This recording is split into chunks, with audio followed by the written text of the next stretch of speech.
ఇన్ని బాధలు పడుతున్నావు, ఇన్ని అగసాట్లు పడుతున్నావు, ఇన్ని నిందలు పడుతున్నావు, అన్నీ కోల్పోతున్నావు, నీకు బుద్ధి లేదా? ఇంకా వదిలిపెట్ట బుద్ధి కావట్లేదు ఆయన్ని.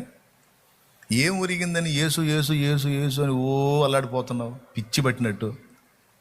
నువ్వేం సుఖంగా ఉన్నావు, ఏం సంతోషంగా ఉన్నావు, ఏం బాగున్నావు, ఏం పరిస్థితి బాగుంది? ఏం చెబుతావు మరి అట్లా అడిగిన వాళ్ళకి?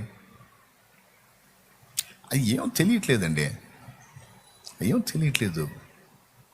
ఆయన మాత్రం వదిలిపెట్టి ఉండలేకపోతున్నాను.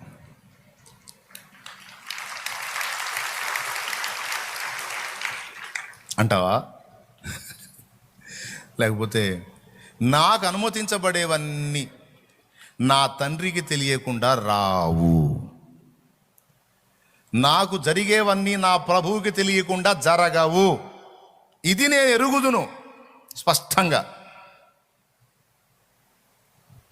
సమస్తమును సమకూర్చి కీడులను మేలులను అన్నిటినీ కలిపి రప్పించి అన్నిటినీ కలిపి నా మేలుకే ఆయన చేయగలడనే ఒక నగ్న సత్యాన్ని మాత్రం ఘంటాపదంగా నేను ఎరుగుదును, నమ్ముదును.